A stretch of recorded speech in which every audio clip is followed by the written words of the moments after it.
un ejemplo te doy. Estábamos, hay veces que la mayor parte del tiempo los grupos de WhatsApp son estupideces, ¿verdad? Boludeces todo el día. Pero una vez tiraron una noticia de que un actor, un director francés de teatro, quería hacer una obra que se iba a hacer acá en Paraguay, no sé en dónde, pero que era algo así como un elogio a la locura sobre Mariscal Francisco Solano López. No me acuerdo el nombre de la obra de teatro. Se hizo acá, pero evidentemente que mucha gente acá se molestó. Y de eso estábamos debatiendo, empezaron a debatir en el grupo. Se puso interesante, ¿verdad? Y ahí uno salió, no, pero ese Mariscal era un loco de mierda, ¿qué es lo que decía viejo? Otro, no, ¿cómo va a decir eso? Y ahí yo dije, cómo quisiera acordarme lo que vi en el colegio sobre que hicimos famosos lopista o antilopista. Y ahí dije, necesito hablar con el profesor Martín. Y ahí a eso se remonta el podcast de hoy, ¿verdad? ¿Qué podemos decir del Mariscal? ¿Era así como decían unos, un loco o que se merecía que se haga una obra de teatro burlándose de él? ¿O podemos considerarlo un héroe? Bueno, es normal qué cosa, y es normal que algunos se enfaden, que algunos se indignen y otros se rían. Es totalmente normal porque sucede con todos los grandes personajes de la historia, sobre todo con los personajes paradigmáticos. Francisco Solano López es un paradigma del Paraguay y como los grandes personajes despierta pasiones porque estamos hablando, por ejemplo, de un Julio César, de un Alejandro, de un Napoleón, de un Hitler o de un Solano López. Vos podés asumir ante estos personajes cualquier postura menos la indiferencia. Eso es algo interesante, menos la indiferencia. Siempre despiertan pasiones, ya sea a favor o en contra. Nunca vas a encontrar una unificación de criterio o de pareceres con respecto a estos grandes personajes.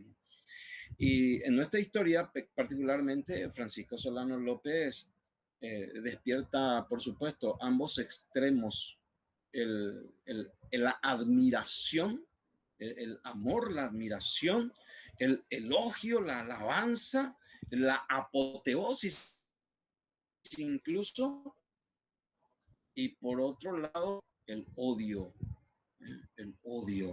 desprecio, el ponerlo como el enemigo de la patria y más que eso, enemigo del género humano, el hombre que destruyó a su patria, el hombre que empujó a su pueblo a la muerte por la megalomanía que tenía, etcétera. O sea que es normal.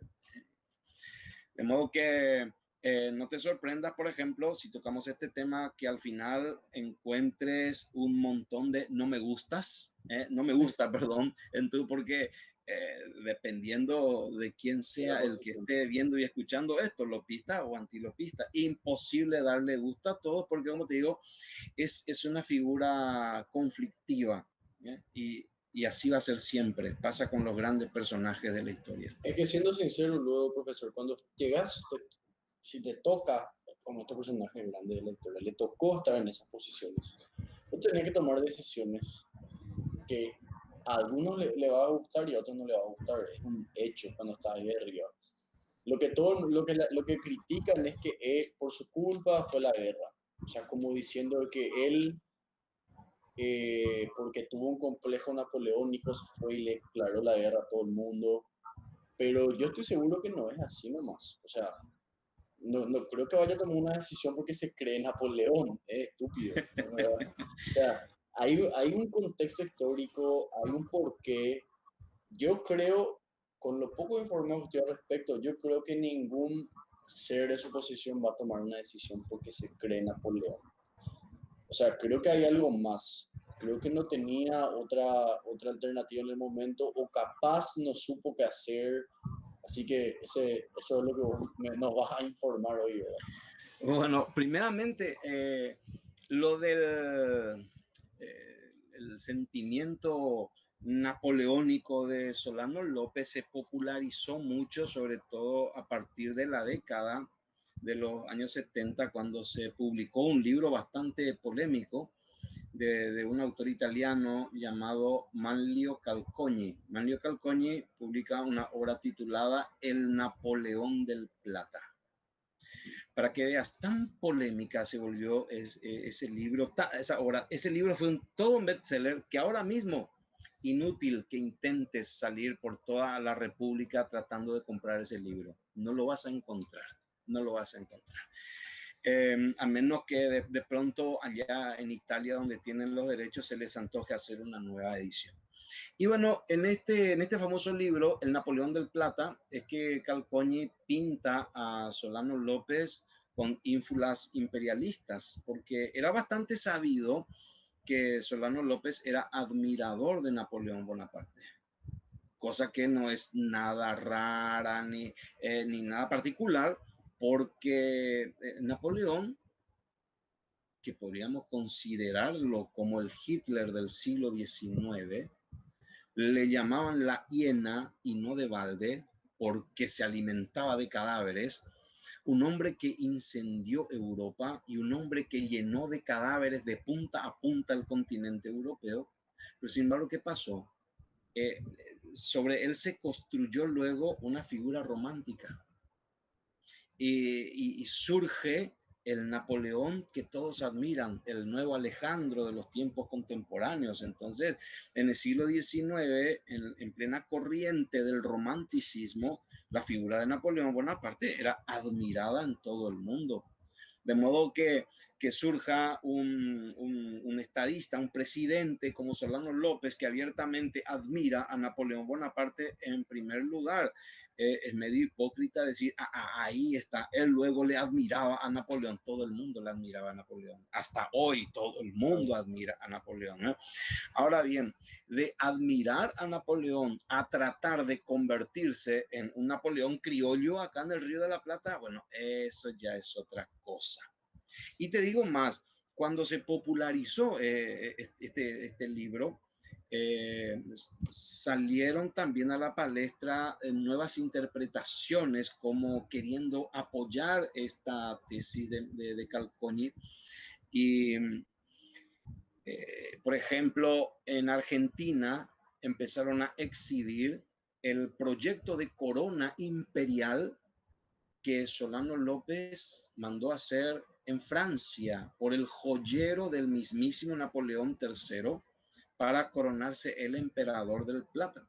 Porque empezaron a decir los historiadores argentinos, claro que lo que dice Calcogni es cierto, y nosotros en nuestro museo tenemos la evidencia material, y ahí está la corona de yeso que envió como muestra el joyero del emperador Napoleón III, a quien Solano López le pidió la corona. De modo que si él estaba a gusto con esa muestra de yeso, ya se iba a hacer en oro. Y aquí está, la corona imperial de Solano López.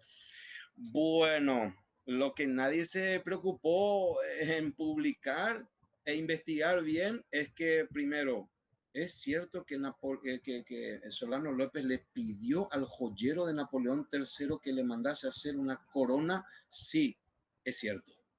Es cierto que esa corona, como muestra en yeso, fue enviada al Paraguay para el visto bueno de Solano López. Sí, es cierto. Al Paraguay nunca llegó, porque llegó hasta el puerto de Buenos Aires, porque en ese momento ya había estallado la guerra y la Argentina se quedaba con todo lo que venía para el Paraguay.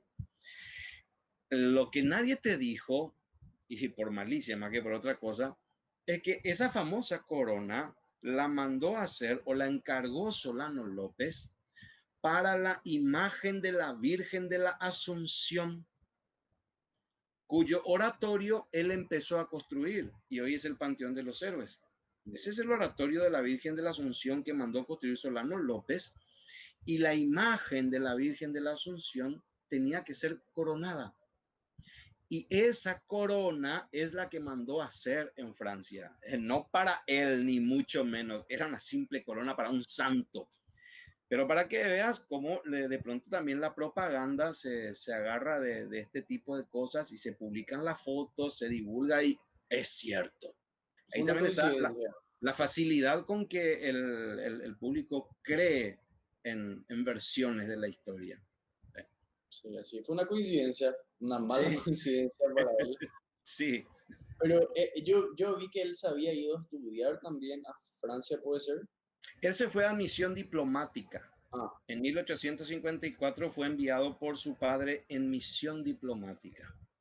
Esa famosa misión diplomática se debe a que don Carlos quería ya iniciar un comercio más abierto con las naciones europeas. Don Carlos pensaba lo grande, él no quería vivir solamente del pequeño comercio acá rioplatense, sino él ya quería establecer contactos comerciales con Europa. Pero como ningún país negocia con uno que no existe, ningún país europeo todavía había reconocido oficialmente la independencia de Paraguay. Entonces, para empezar a firmar convenios comerciales, lo primero era que los países oficialmente reconozcan la independencia del Paraguay. Y esa es la misión con la que Solano López fue enviado por su padre a Europa, para hacer reconocer la independencia del Paraguay y detrás de eso firmar los convenios comerciales. Misión que tuvo un éxito por demás rotundo, rotundísimo. El único país, y por motivos obvios, que no reconoció la independencia del Paraguay fue España. Obvio, si de ellos nos obviamente, independizamos, claro. no lo reconocieron. Pero luego todos los demás países europeos. ¿Sabes, profe, qué me queda? Don Carlos le decía a Francisco, los conflictos, él le decía ahora, los conflictos se solucionan con la pluma, no con la espada, ¿verdad? Sí, ¿Y qué pasó? O sea, ¿por qué al final se tuvo que tomar, o sea, por qué al final Solano intentó usar la espada? Porque no ganó nada, ¿verdad? ¿Por qué al final terminamos en eso? ¿Qué bueno, puedes decir? claro, primeramente el conflicto que va a terminar en la guerra de la Triple Alianza no es algo que empezó de la noche a la mañana. Esto para desmentir de entrada a todos los simplistas que dicen la guerra la inició Solano López. No, no. La guerra se vino gestando desde el siglo XVIII, concretamente, con el nefasto Tratado de Permuta o Tratado de Madrid en 1750. A partir de ahí quedaron indeterminados los límites con nuestros vecinos. Esa misma indeterminación o confusión en los límites heredan nuestros países con la independencia.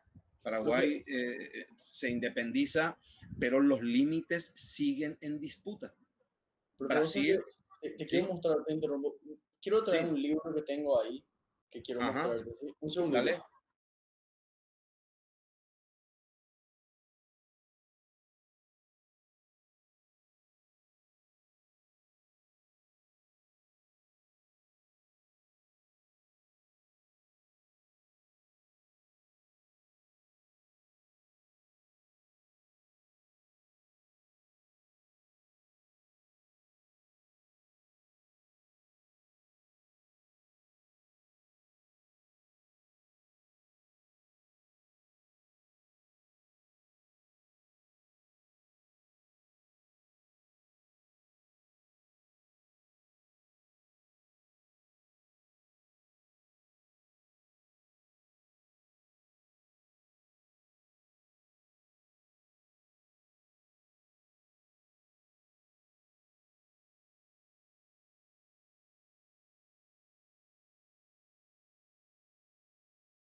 Yo estaba leyendo, profe, este libro.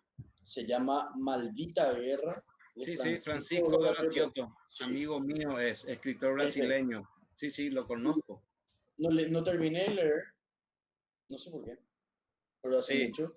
Y yo, pero a mí me sorprendió cuando leí lo que vos estás diciendo, que No, es que la guerra empezó ahora más, o sea, ya estaba, o sea, desde la época de Don Carlos, ya está, antes No, luego no, ya era de la época guerra, de la colonia ya estaba eso. y ya empezaban los Sí. problemas. Don Carlos nomás creo que fue más diplomático. Y justamente el doctor Francia pudo contener esas fronteras por la fuerza, porque al clausurar el país y desafiar a medio mundo, nadie se atrevía, porque Paraguay era la China de América, nadie sabía qué es lo que había acá adentro. Entonces digamos que el doctor Francia a lo bruto mantuvo eso. Pero luego viene don Carlos, y don Carlos prefiere usar la diplomacia y tuvimos problemas y estuvimos al borde de la guerra en varias ocasiones. Y ten en cuenta que los brasileños invadieron el Paraguay en 1850, el famoso incidente del pan de azúcar o de fecho de morros. El Brasil invadió territorio paraguayo, ¿sí? Al norte del río Apa, entre el río Apa y el río Blanco. Y don Carlos, que en primer lugar era un tipo que no va a jugar con la soberanía del Paraguay. Diplomático sí, pero flojo no. Lo primero que hace don Carlos al enterarse de que tropas brasileñas invadieron el Paraguay es enviar a nuestro ejército con la siguiente orden: echen a cañonazos de nuestro territorio a los invasores. Y fueron las tropas paraguayas hasta el fuerte de Fecho de Morros, que llaman los brasileños Pan de Azúcar, y ahí se produjo una escaramuza. Murieron varios soldados brasileños, fueron expulsados, y Paraguay y Brasil estuvieron al borde de la guerra. Al final, don Carlos supo otra vez tratar aquello con diplomacia y se contuvo, ¿sí? Porque Brasil también se dio cuenta de que la Argentina podía salir al lado del Paraguay y se hacía una alianza contra ellos, entonces tranquilo. Posteriormente viene la expulsión del embajador Pimenta Bueno. Brasil envía a su embajador acá al Paraguay, pero con el objetivo de lograr de don Carlos la firma de tratados favorables al Brasil para que Brasil pueda quedarse con esos territorios. Don Eso dice Carlos acá. descubre la jugarreta y lo expulsa. Eso Otra vez dice acá, Brasil. profe. Así Sí, mismo, eso dice acá. esa historia brasileña, ¿verdad? Monta en cólera y envía contra nosotros a toda su armada, la famosa expedición del almirante Ferreira de Oliveira, que viene toda la armada brasileña.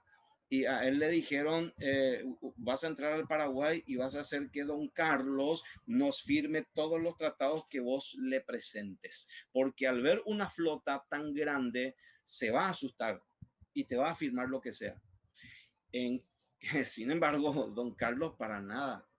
Cuando se entera de que la flota brasileña se viene hacia aguas paraguayas, y es un poco simpático porque allá en Tres Bocas, en la confluencia de los ríos Paraguay y Paraná, antes de que entre la flota brasileña a aguas paraguayas, le sale al encuentro una canoa paraguaya, y el oficial le dice al almirante Ferrer Oliveira: mira, almirante, si usted entra con uno solo de sus barcos a nuestras aguas, le está declarando la guerra a mi país. Y va a haber guerra, y el único responsable será usted. Y ahí le puso en jaque mate a Ferrer Oliveira porque él no tenía órdenes de iniciar una guerra. Entonces viene a continuación: ahora, si lo que usted quiere es hablar civilizadamente, va a dejar fuera de territorio paraguayo toda su flota y va a entrar con la más pequeña de sus naves. Vaya a Asunción y ahí nos ponemos a hablar como la gente. Y le hicieron firmar a él, en vez de ser al revés, a él le hicieron firmar una serie de tratados favorables al Paraguay. Claro que le dieron un gran acapete después en Sao Paulo cuando llegó. Pero varias veces el Paraguay estuvo a punto de entrar en guerra. Hasta a Estados Unidos casi le declaramos la guerra. Yo no sabía. ¿En Sí, serio? sí, sí, el famoso incidente del Water Witch. Estados Unidos metió un buque espía al Paraguay. Y para poder entrar le habían dicho a don Carlos que era un buque de investigación científica, de estudios científicos. Y el Paraguay pues siempre estuvo abierto a ese tipo de cosas. Ya desde la época de Francia se permitía aquí los estudios científicos. Entonces don Carlos le da la bienvenida al Water Witch, comandado por el capitán Page. Y sucede que este buque no era nada científico, era un buque espía, y estaba levantando cartas acerca de las principales fortificaciones que tenía el Paraguay en sus principales ríos, el Paraguay y el Paraná. Y cuando se acercó por el río Paraná a la fortaleza de Itapirú, resulta que eran aguas prohibidas. Ningún barco civil podía acercarse a las posiciones defensivas paraguayas, claro, por un asunto obvio de estrategia militar. Y se le advierte al Waterwitch que está en aguas territoriales prohibidas. Prohibidas. Así que por favor, media vuelta y que retorne por donde vino. Pero el capitán norteamericano no hizo caso a la advertencia y siguió avanzando. Por segunda vez el fuerte de Itapirú le lanzó el anuncio: están entrando en aguas prohibidas, si ustedes siguen vamos a tener que abrir fuego sobre ustedes, den media vuelta y regresen por donde fueron. Y el buque norteamericano, convencido de que ninguna republiqueta sudamericana se va a atrever a cañonear un barco bajo la bandera de los Estados Unidos, siguió avanzando hasta ponerse a tiro de cañón del fuerte de Itapirú. Y entonces su comandante en esa época, el coronel Wenceslao Robles, bueno, ya cumplimos todo el protocolo dictado por el derecho internacional, no hicieron caso, abran fuego. Y sí, y empezó un duelo a muerte entre la fortaleza de Itapirú y el buque Waterwitch. Ahí sacó todos sus cañones y por Alan de barco científico. Tenía bien escondido, sacó todos sus cañones y empezó un duelo. Estaban armadísimos, seguro. No, y por Tetuyape, Yankee será, y por Tetuyape. Pero al darse cuenta de que no iban a poder contra la fortaleza, ahí recién todos maltrechos dieron media vuelta y se retiraron, pero resultó muerto el contramaestre y varios heridos. Y ahí tuvimos otro conflicto bastante grave, donde don Carlos tuvo que negociar esta vez con los Estados Unidos. O sea, don Carlos es un tipo muy ducho en diplomacia y con los argentinos la misma cosa. El famoso Tratado Varela-Derqui, que trataba de poner también una solución pacífica por las pretensiones argentinas. Bolivia ya le manifestó también a don Carlos su pretensión sobre el Chaco. En 1856, don Carlos también le taponó a Bolivia. O sea, era un capo don Carlos en el sentido de la diplomacia. Y pasa que con el Brasil, que era el más peligroso de todos, se había firmado el último tratado, que fue el tratado Paraños, ¿sí? El tratado con Paraños, que postergaba por 6 años las cuestiones de límites. El tratado Verges-Paraños consistía en una negociación entre los dos representantes de Paraguay y de Brasil. De nuestra parte fue José Verges, nuestro canciller José Verges, y de parte del Brasil fue José María da Silva Paraños, el mejor diplomático que ha tenido Brasil en su historia. Y resulta que esa fue la última carta que se jugaban los brasileños, porque ellos dijeron: tenemos al mejor diplomático de América, Paraños. Y sí, hay que sacarse el sombrero, ¿cierto? ¿Y qué es lo que un cancillerucho paraguayo podría hacer contra Paraños? Nada. Entonces vamos a hacer lo siguiente: le vamos a proponer al gobierno paraguayo una negociación entre nuestros dos cancilleres, y lo que los cancilleres decidan, eso se acatará. Ahí le ganamos a los paraguayos. Correcto, Paraguay aceptó el desafío y le mandó a José Verges.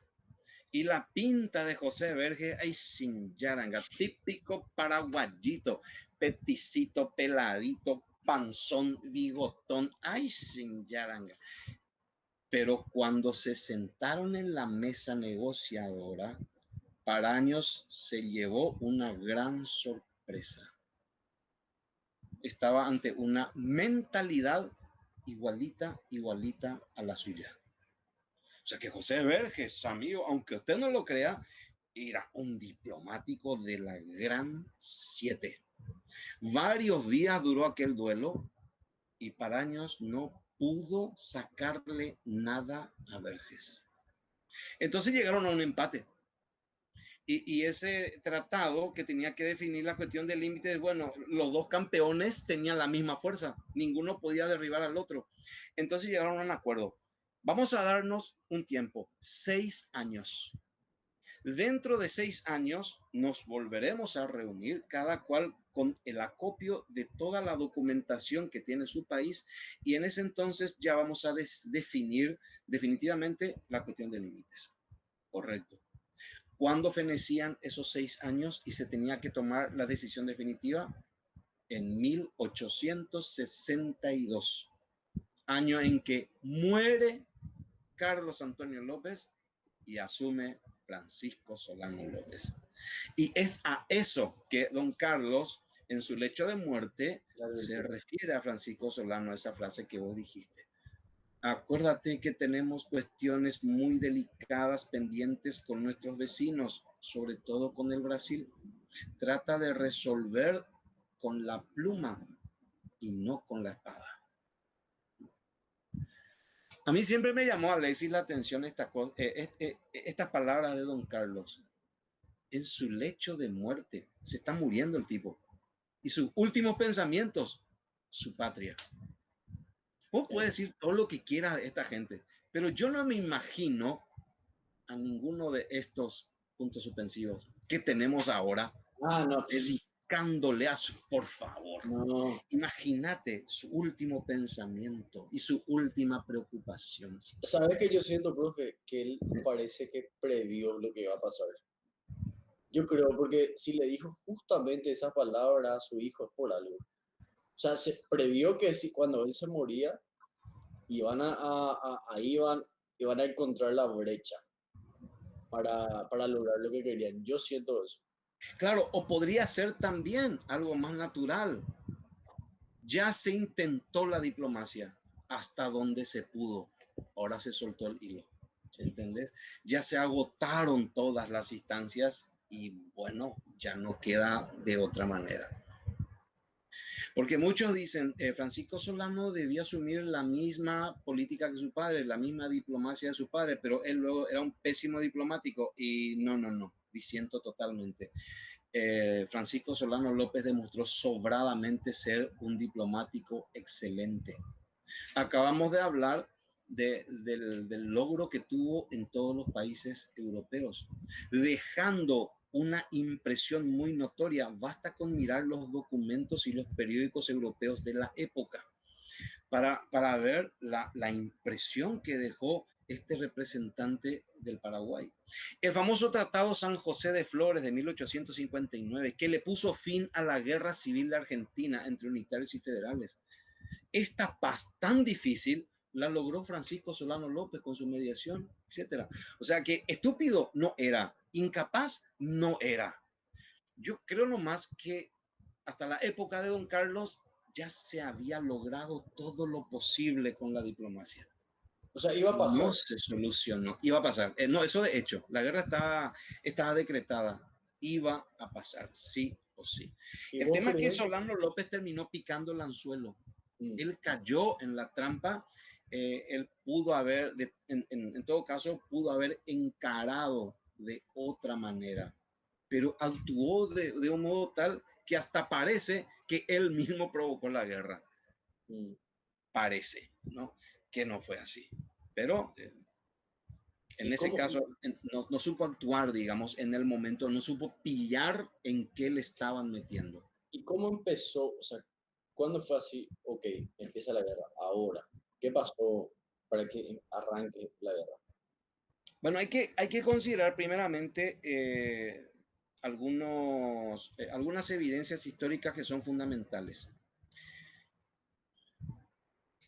El tratado secreto de la Triple Alianza, que fue firmado el 1 de mayo de 1865 en Buenos Aires, une a los 3 países contra el Paraguay. Ahora, lo que no todos saben es que un año antes, más de un año antes que empiece la guerra, estamos en el mes de junio de 1863 en Puntas del Rosario, Uruguay. Se reúnen los tres representantes de Argentina, Brasil y Uruguay para acordar una alianza militar contra el Paraguay. Todavía no estalló la guerra, todavía no se hablaba de guerra, pero ahí está el Pacto de Puntas del Rosario. Lo que se hace el 1 de mayo de 1865 con la firma del Tratado Secreto es simplemente formalizar lo que ya más de un año atrás se había acordado. Con eso ya te das cuenta de que la guerra estaba decretada. Con Solano López o con cualquier otro en el poder, la guerra se venía. ¿Y Y eso es historia. por qué? O sea, bueno, Y, lo único que me ocurre es por los recursos, ¿verdad? ¿Qué tenía Paraguay que hizo que tres países se alíen para... bueno, no es tan simple el tema, no es tan simple como se lo suele presentar. Tenés que mirarlo desde esta perspectiva. Los tres países, Argentina, Brasil y Uruguay, pero sobre todo Argentina y Brasil, eran naciones que se estaban forjando. Eran naciones que estaban, por decirlo así, en trance de parto. Estaban naciendo. Y la historia ya ha sido testigo infinidad de veces en que para que una nación nazca, otra debe morir. O sea, era un periodo de conformación nacional de Argentina y Brasil, que implicaba a todo el cono sur. Ahí estaba implicado Uruguay, también luchando por su propia existencia, y el único país verdaderamente consolidado que ya arrancó y ya iba por su propia cuenta era el Paraguay. Y con el Paraguay, pues teníamos una serie de problemas, sobre todo empezando por los problemas limítrofes. Brasil pretendía grandes territorios nuestros, Argentina también los pretendía, Paraguay por supuesto tenía que defenderlo, tenía que ejercer soberanía sobre esos territorios. Y además una cuestión política que digamos, se había preconizado también en Paraguay.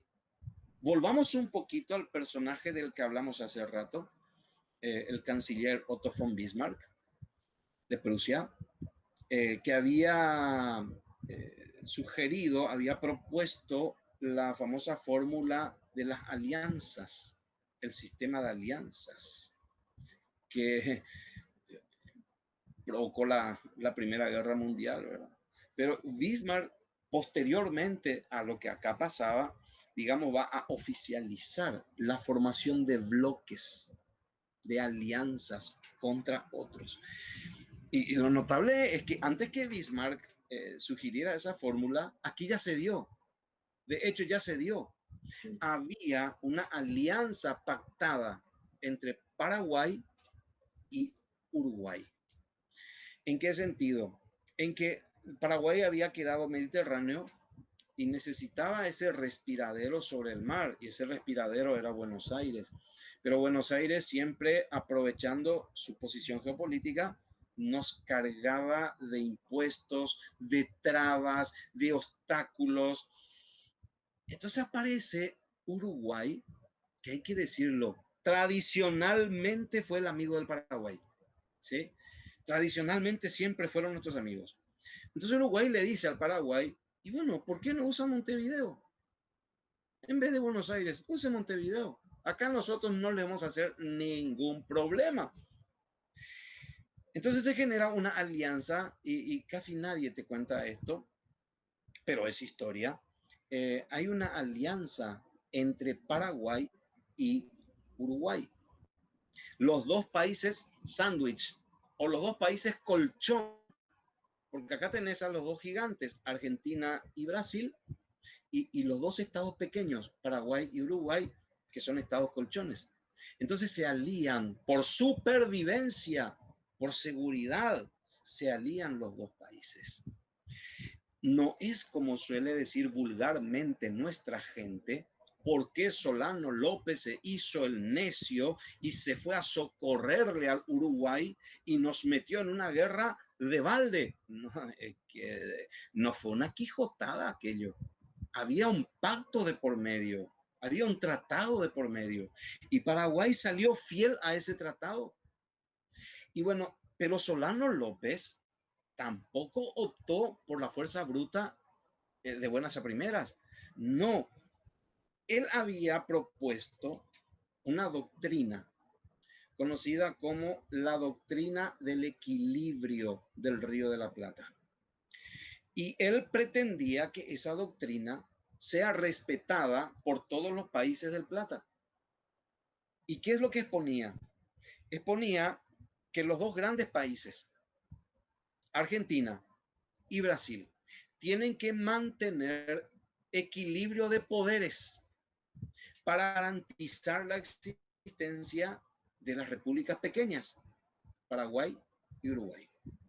Porque, ¿qué sucedería si Brasil aumentase su poder por encima de Argentina? Entonces Brasil tranquilamente podía comerse al Paraguay y al Uruguay y Argentina no iba a poder hacer nada. O si Argentina era superior en poder al Brasil, entonces podía comerse tranquilamente a Paraguay y a Uruguay sin que Brasil haga nada. Ahora bien, si las dos potencias estaban en equilibrio de poderes, no se atreverían a desafiarse así como así nomás. Y ese equilibrio de poderes garantizaba la seguridad de Paraguay y de Uruguay. Esa es la famosa doctrina del equilibrio del plata que sostenía Solano López. Y cuando el Brasil invadió el Uruguay, ahí se rompía el equilibrio. Ahí se rompía. Es por eso que Solano López envía aquella famosa nota del 30 de agosto de 1864, donde le advierte al Brasil que si invade militarmente el Uruguay, será casus belli contra el Paraguay, causa de guerra contra el Paraguay. El Paraguay, repitamos, no estaba haciendo de Chapulín Colorado, estaba cumpliendo un pacto que tenía con el Uruguay. Y el Brasil, haciendo caso omiso a la nota enviada por el Paraguay, invadió el Uruguay en octubre de 1864. Y ahí es que el Paraguay, en cumplimiento de su nota y en cumplimiento con la alianza con el Uruguay, le declara la guerra al Brasil por haber invadido el Uruguay. Y por ahí empieza todo. Y lo que me sorprende, o sea, no es que me sorprende porque así es la guerra, ¿verdad? Pero Uruguay, primer aliado, al final después nos jodió otra vez. Sí, resulta paradójico por algo que tampoco se comprende porque se mira la cosa desde fuera, pero no desde Claro. dentro. ¿Qué es lo que ocurría en el Uruguay? En el Uruguay, muy temprano, se formaron dos partidos políticos que se convirtieron en enemigos acérrimos, el Partido Blanco y el Partido Colorado. Y resulta que era el Partido Blanco el amigo del Paraguay, el que había establecido alianza con el Paraguay, el Partido Blanco, no el Colorado. Entonces, cuando el Brasil invade el Uruguay, están los blancos en el poder. Hay que tener en cuenta también que los colorados, aclaro que no tienen nada que ver con el Partido Colorado del Paraguay, se llama nomás así, los colorados que tenían por caudillo al general Venancio Flores, fueron literalmente capaces de todo con tal de tomar el poder, echarle a los blancos y tomar el poder. ¿Por qué digo capaces de todo? Porque fue Venancio Flores el que le hace la propuesta al Brasil. Ustedes me ayudan a chutarle a los blancos del poder y yo le doy carta blanca en el Uruguay. Ahí entra el ejército brasileño, se une al ejército uruguayo colorado y entre ambos derrocan al Partido Blanco. Pero ¿qué sucede? Mientras esto se da, el Paraguay ya despachó un ejército para ir a socorrer al Uruguay. Sí. Y cuando nuestro ejército por fin llega, cae el Partido Blanco. Y se encuentra contra dos ejércitos. Sube el Partido Colorado y ahí cambian los papeles. El Uruguay al que fuimos a socorrer automáticamente se convierte en nuestro enemigo. Y se da la tragedia de Uruguayana. ¿Qué pasó? Le liquidaron a todos, me imagino. Sí, todo ese ejército se perdió. Se perdió. ¿Cuántos hombres así envió Paraguay? Podría 10.000 10 hombres. Sí. Y 10.000 de entrada. De entrada. Bueno, ahí ya se complicó la cosa. Ya estamos en guerra contra dos países. Contra dos países, así mismo. ¿Y cuánto tiempo después Argentina ya entró también? Argentina entró en el año 1865. En marzo del 65 se le declara la guerra a la Argentina. ¿Y por qué motivo? Porque Solano López envía 2 columnas de nuestro ejército para socorrer al Uruguay. Una columna que marchaba por Uruguayana y otra columna que debía marchar por Corrientes en un movimiento de tenaza y encontrarse ambas columnas sobre el río Uruguay, y ahí se hacían invencibles. Pero para eso tenía que pasar nuestras tropas por territorio argentino. Entonces el Paraguay solicita permiso al gobierno argentino, el presidente era Bartolomé Mitre, para que el Paraguay haga lo que se dice en idioma militar, tránsito inocente de sus tropas por su territorio. ¿Qué significa tránsito inocente? Que el ejército paraguayo solo va a pasar por ahí. No va a tocar nada, no hará daño a nadie, no tomará ni una vaca, ni una espiga de trigo, nada. Todo será absolutamente respetado. Lo único que se pedía era pasar por ahí. Eso es tránsito inocente. Pero Mitre, invocando la neutralidad de su país en ese conflicto, le niega el paso. No podemos dar autorización porque sería romper la neutralidad argentina en este conflicto. Esa es la razón por la cual Paraguay le declara la guerra a la Argentina. ¿Y esto te parece una movida? Pero atender bien, no es tan fácil. Así te lo presentan los libros, Sí, pero así no mismo. es tan fácil. Francisco Solano, a propósito, pide permiso al gobierno argentino, a sabiendas de que previamente Argentina sí permitió que tropas brasileñas pasen por su territorio. Y Solano López lo sabía. O sea, si Argentina le negaba el paso a tropas paraguayas, abiertamente estaba evidenciando ya una alianza previa con Brasil, porque sí le permite a Brasil, pero se le niega al Paraguay. Entonces, lo que hace Solano López con aquel famoso pedido de permiso que muchos piensan que es estúpido, no, Solano López simplemente quiere certificar, quiere verificar una alianza que ya existía entre Argentina y Brasil. Y en efecto, Mitre caraduramente invoca neutralidad y le niega el paso a las tropas paraguayas, mientras sí se lo permite a Brasil. Solano López confirma la alianza y simplemente adelanta las cosas para que perder más tiempo. Y le declara la guerra a la Argentina. Eso es lo que la gente dice, le declaró la guerra por su culpa, pero si ves este contexto, ¿qué es lo que podía hacer? O sea, claro, cualquier país tiene derecho a negar que un ejército extranjero pase por su territorio. Obvio, cualquiera. Nadie le culparía. Pero ¿qué pasa si le permitís a un ejército extranjero A, pero no al ejército extranjero B? Ahí ya hay una confabulación. Y eso es lo que quedó comprobado y López no tiene por eso más remedio que declararle la guerra a la Argentina. básicamente lo que hizo fue dar el primer soco, y metió nomás ya porque ya sabía que ya se venía el problema, ¿verdad? Claro, Pero claro. Y hay está, una famosa carta, Alexis, hay una famosa carta que dirige el canciller argentino Rufino de Elizalde al presidente Mitre, una carta muy reveladora. En esa carta, que cayó después en poder de los historiadores, la publica León Pommer en su libro Guerra del Paraguay, gran negocio, donde dice textualmente: le felicito, señor presidente, mis congratulaciones. El Paraguay acaba de morder el anzuelo y acabamos de intercambiar 2 cascos viejos por los 2 barcos viejos que Paraguay capturó por toda una república llena de recursos. Pero atendé esas palabras clave.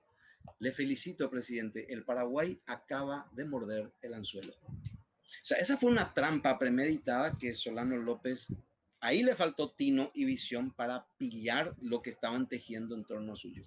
Y supongamos que Solano decía, bueno, no quiero que la gente se muera, ¿qué les puedo dar? Me rindo. ¿Qué iba a pasar? Bueno, primeramente, a ver. Estoy exagerando, o sea, evidentemente No, que claro, nadie va a hacer eso, pero que ni es tanta exageración, ¿eh? Ni es tanta exageración. En un primer momento, Solano López plantea un tratado de paz en un periodo todavía temprano, la famosa conferencia de Yatay-Ticorá en septiembre de 1866. Ya se habían librado grandes, feroces batallas y ambos lados habían tenido enormes pérdidas. Entonces Solano López pide entrevistarse con el jefe de la alianza, que era el presidente argentino Bartolomé Mitre. Y ahí le propone tanta sangre derramada, tantas pérdidas por ambas partes, le dice López, yo creo que si teníamos alguna diferencia, el honor de ambas partes ya fue lavado lo suficiente. ¿Por qué no llegamos a un acuerdo de paz? Mitre le dice, mire, yo solo represento a uno de los 3 países, a la Argentina. Tengo que consultarlo con los otros 2. Yo no puedo tomar esta decisión de forma unilateral. Bueno, de hecho, el Tratado Secreto de la Triple Alianza en uno de sus artículos dice que la paz no se podrá firmar por separado, sino los 3 países de un acuerdo. Y sucede que días después, Mitre le devuelve por carta a López la resolución de los 3 países. Y es una negativa. Lo siento, tu propuesta de paz queda rechazada. o sea, le querían liquidar a todo. Y sí, esto hay que saber porque muchos dicen Solano López se empecinó en la guerra. No, en el 66 él ya propuso la paz y la paz le fue rechazada. Conste que López le advierte a Mitre, mire general, si no llegamos ahora a un acuerdo, la guerra se tornará todavía peor. Y no hizo caso. Y bueno, pocos días después los aliados sufrieron el descalabro de Curupaytí. Y la guerra prosiguió. Y también hay que tener en cuenta aquello por qué el Paraguay no se quería rendir. Había un hecho bastante contraproducente en los ejércitos aliados, que era la característica de la guerra gaucha, porque aquello tuvo mucho de guerra gaucha. ¿Y cuál es una característica fundamental principal de la guerra gaucha? En la guerra gaucha, que se llaman así a todas las guerras internacionales o civiles que se han dado aquí en el Cono Sur, sobre todo Argentina, Brasil, Paraguay, Uruguay, no existe toma de prisioneros. No existe. No hay, no se conoce eso. Según el código, por llamarlo de una manera, de la guerra gaucha, terminada la batalla, se procede sistemáticamente al degüello de todo enemigo tomado vivo, sin restricción, hombre, mujer, niño, joven, viejo, sin restricción, enemigo que cae debe ser degollado. Esa es la ley del degüello, típico de la guerra gaucha. Y conste que ellos argumentaron que la guerra que le hacían al Paraguay era para traer la civilización, porque nos consideraban bárbaros, imagínate. Nosotros teníamos el telégrafo y sus oficiales no sabían ni siquiera leer ni escribir, pero nosotros éramos los bárbaros. Pero bueno, era la propaganda, nos traían la civilización, pero muy pronto se hicieron famosos por algo que acá en Paraguay no se conocía. Terminada la batalla, el degüello sistemático de todo paraguayo tomado vivo. Entonces es medio que un eufemismo, ríndanse. ¿Para qué me voy a rendir? Para Para que me matarle. déjense de joder. Entonces, muy pronto, el paraguayo aprendió que es mejor morir peleando limpiamente de un balazo o que terminada la batalla después de una vergonzosa rendición terminen degollándote de todo modo. Déjate de joder, hijo, acá peleamos hasta morir.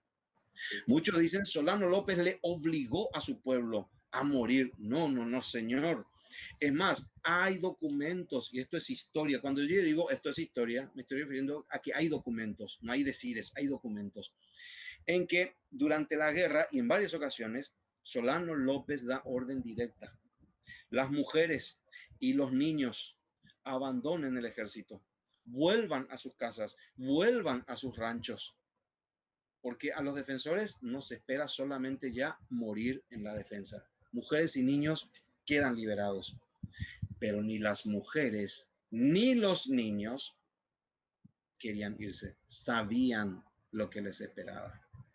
La tragedia de Acostañú. ¿De dónde salieron tantos niños? Siendo que pocos días antes, estando todavía el ejército paraguayo en Caraguatá, López dio esa famosa orden. Digan a las mujeres y a los niños que vayan a sus ranchos. Los que quedamos acá peleamos hasta morir, pero no hace falta que ellos mueran, que vuelvan a sus casas. Nadie volvió. Es que esos amigos sabían a qué se enfrentaban. Y ese ejército prefirió nomás seguirle a López y morir limpiamente. Otra, probablemente, otra hubiese sido la historia si desde un primer momento el ejército de la Triple Alianza hubiese actuado como un ejército civilizado. Es decir, acá respetamos la vida del prisionero. El que se rinde, se le respeta la vida. Mujeres y niños no se tocan. Yo creo que si hubiesen actuado así, se habrían ellos también ahorrado cada matanza que tuvieron, porque cuando un pueblo lucha desesperado, te puede incluso dar patas para arriba a la batalla, como lo Como que se dieron. decía Sun Tzu, hay que dejarle un espacio de escape al enemigo, porque si no va a Exacto, pelear porque si hasta... le obligás a pelear desesperado, capaz que te gane. Y eso explica en gran medida, por lo menos, por qué el pueblo paraguayo prefirió morir siguiéndole a López antes que volver a su casa o abandonar. Y si vos te vas a tu casa a esperar que vengan después a violar a las mujeres, a matar a los niños, Sí, a saquear. así O sea, que, vos sabés que, no sé, o sea, que suspiro porque me intento poner en la posición de López así. ¿Qué haces? no, ¿Sabés y te que digo más, te digo más, en vísperas de la gran batalla de Lomas Valentinas, que duró 7 días de corrido, de diciembre de 1868, el jefe de la alianza en esa época ya era el mariscal brasileño, el duque de Caxias. Y Caxias, hay que decirlo, era un guerrero noble, sí, hay que admitir, a Caxias sí lo respetamos, hizo la guerra honestamente.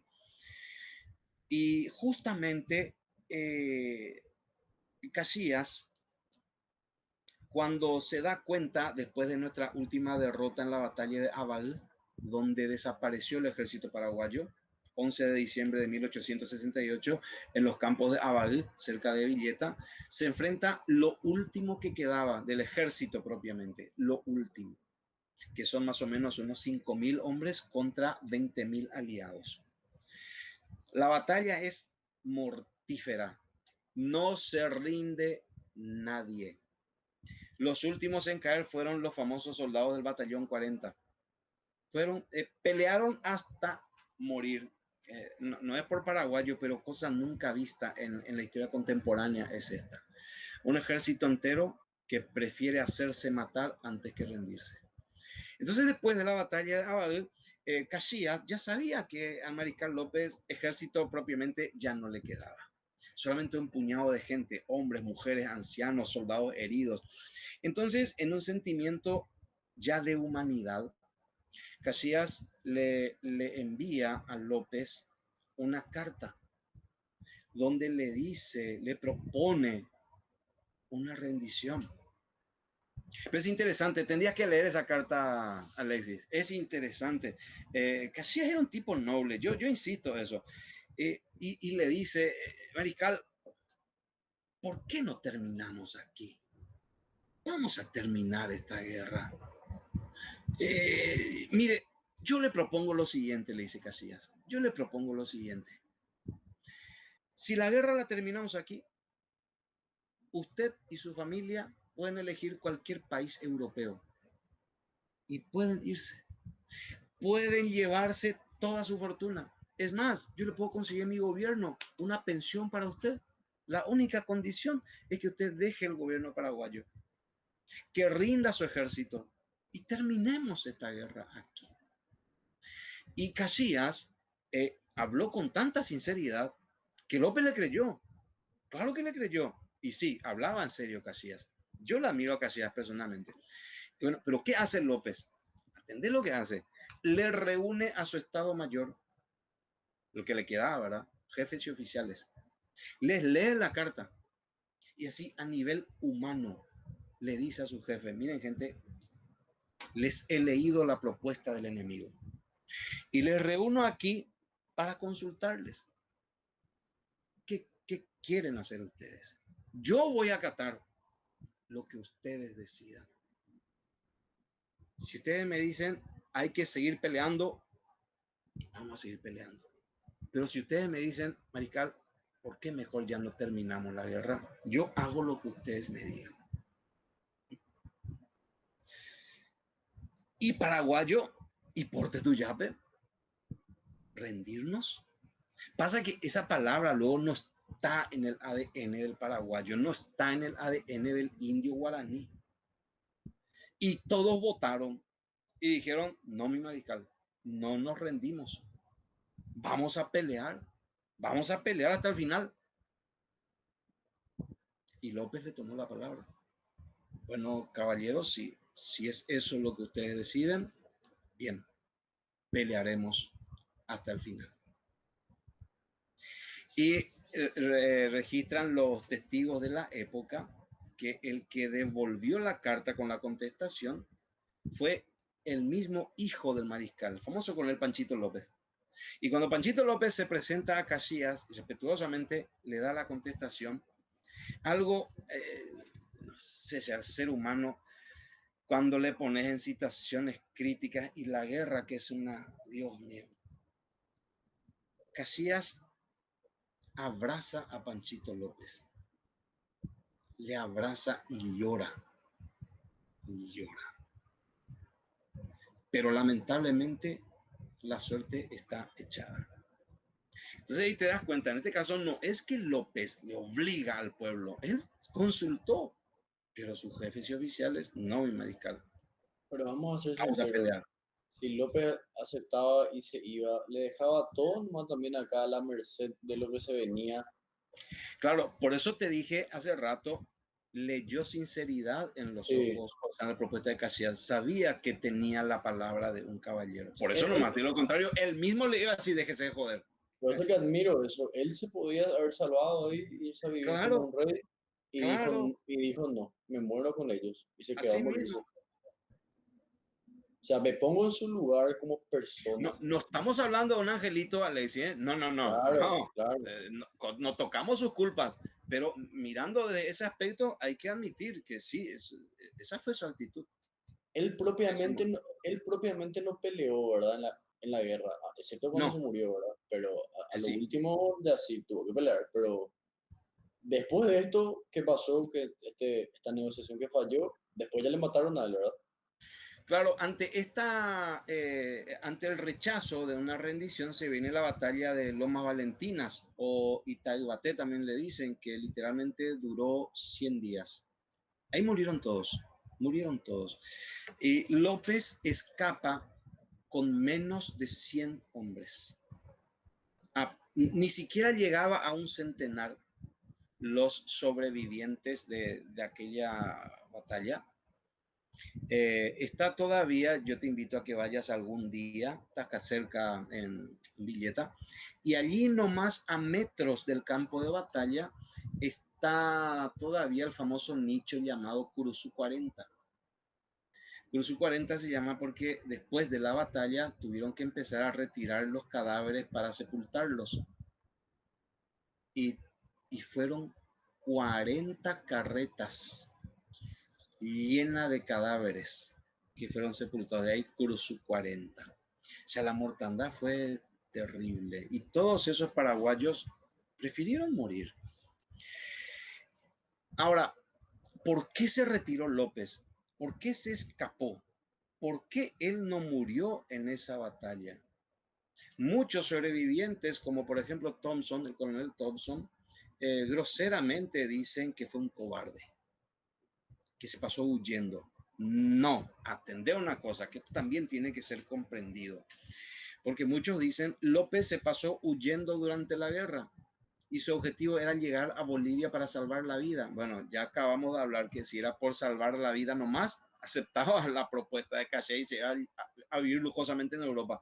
No, su objetivo era lo siguiente. Él entendió muy bien que mientras él vivía, la guerra continuaba. Y cada día de guerra para sus aliados, sobre todo para Brasil, significaba millones de libras esterlinas. Obvio, si Brasil tenía que mantener un enorme ejército en el Paraguay, con todo lo que ello implica, y López sabía, Brasil no va a aguantar esto mucho tiempo. La economía brasileña sí o sí va a colapsar.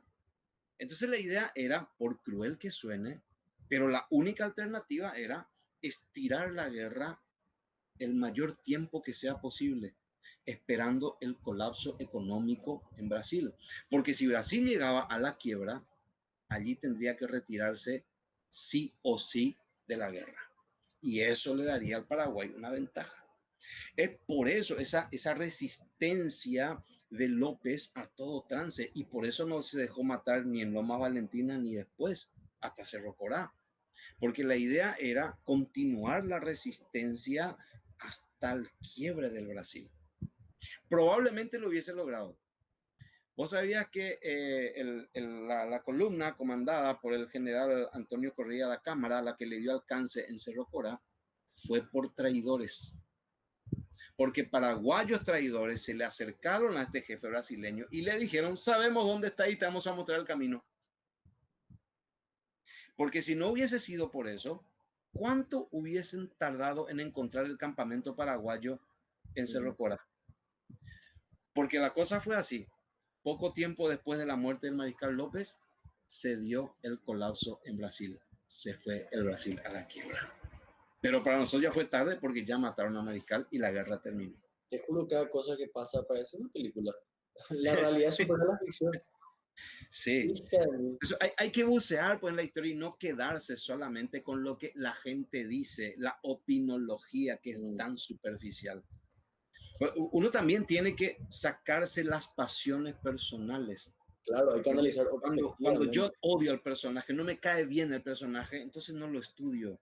Y yo mismo me niego a saber la verdad que hay detrás. Y repito, no estamos hablando de ningún angelito. No, no hablamos del lado oscuro de López, que es otra cosa. Pero mirando desde este aspecto, así se dieron las cosas, ¿no? Ahí dijiste algo interesante que te quería consultar también, como uno de los últimos temas para cerrar. Mucha gente dice que la corona inglesa financió esta guerra, ¿verdad? Pero acá Dora Tiotto menciona que no, que hay pruebas históricas y no recuerdo exactamente qué, pero hay documentos que demuestran que la corona inglesa estaba invirtiendo en Paraguay o algo así, algo estaban haciendo con Paraguay. Entonces no tenía sentido por qué iba a financiar una guerra contra Paraguay.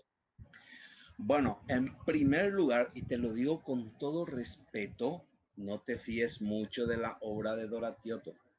No, claro. Ese voluminoso libro es itamaratista al 100%. El Brasil hasta hoy no hace revisionismo histórico. Ellos siguen manteniendo la historia propagandística. No es muy creíble. Ahora, el tema de la intromisión británica comienza en la década de los años 60 con los llamados historiadores marxistas, la interpretación marxista de la historia.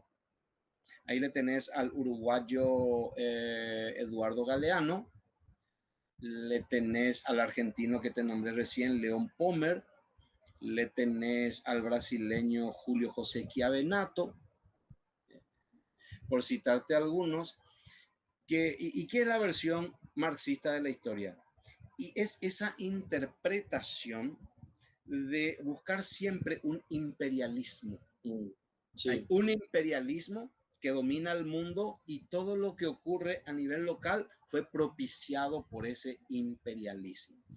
En el siglo XX lo fue Estados Unidos, ¿verdad? El imperialismo yanqui, que hasta hoy los zurdos pegan el grito al cielo. Y en sí. el siglo XIX el imperialismo le tocó a Inglaterra. Entonces en los años 60 se populariza la versión de que la guerra de la Triple Alianza fue por culpa del imperialismo inglés, que fue Inglaterra la que metió la mano en esto y orquestó la guerra contra el Paraguay usando como títere a Brasil, Argentina y Uruguay. Pero esa también es una interpretación tremendamente simplista de la historia, muy superficial y no tiene agarradero, porque te dicen por culpa del algodón. Y bueno, pero vamos a poner un poco la lupa encima de eso, porque la versión tradicional te dice que las fábricas de Liverpool y Manchester en Inglaterra, porque el algodón era el petróleo del siglo XIX, Inglaterra le vestía al mundo, por lo tanto la materia prima más comercializada era el algodón, entiéndase, Inglaterra tenía en el algodón la principal fuente de sus ingresos. Pero Inglaterra no produce algodón, lo industrializa, pero no lo produce, compra materia prima. Y una de sus principales fuentes era Estados Unidos, sobre todo los estados del sur. Pero apenas empieza la década de los 60, comienza la guerra de secesión, pierde el sur, es arrasado y desaparecen las plantaciones de algodón. Esto para Inglaterra significa un duro golpe a la economía porque se queda sin materia prima. Entonces dicen, baja la vista al sur y ahí se encuentra con los grandes productores agrícolas de América del Sur, Paraguay, Argentina, Brasil. Y dicen, Paraguay tenía el algodón mejor del mundo, el más excelente algodón, pero se negaba a venderle a Inglaterra, Mm, porque Inglaterra había impuesto un sistema conocido como el libre cambio, que era materia bruta a cambio de materia elaborada. Ustedes nos dan su algodón y nosotros le pagamos con pañuelitos y remeritas. ya. Esto lo aceptó Argentina y Brasil. ¿Y Paraguay por no. qué lo aceptaron Argentina y Brasil? Porque eran deudores de Inglaterra, tenían una deuda externa enorme y no le podían decir a Inglaterra no aceptamos, sí o sí tenían que aceptar. Paraguay no tenía deuda externa. Entonces el Paraguay de Don Carlos rechazó la oferta y no, si quieren nuestro algodón, paguen al tiquitaca. Entonces ahí viene el mal ejemplo y la muy furiosa Inglaterra le confabula a la Triple Alianza para destruir al Paraguay. Bueno, ese es el cuento, ese es el cuento. Me parece muy poca cosa para una Y eso es guerra. lo que sostienen. Pero la verdad, la milanesa es que Paraguay no producía algodón. El fuerte de Paraguay era el tabaco y la yerba mate.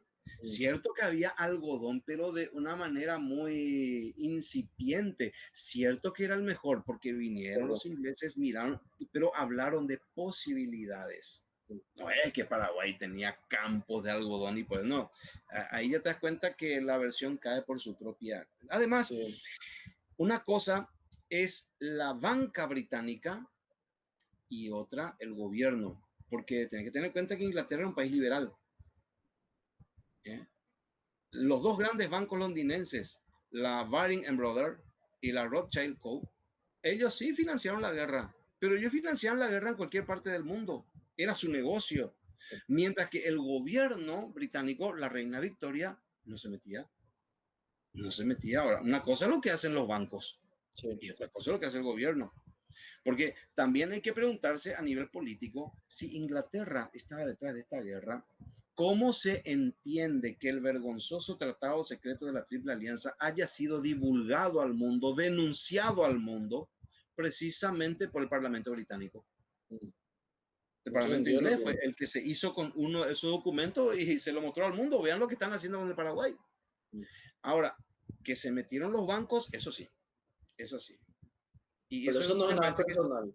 Eso es negocio para claro, ellos. claro. Sí.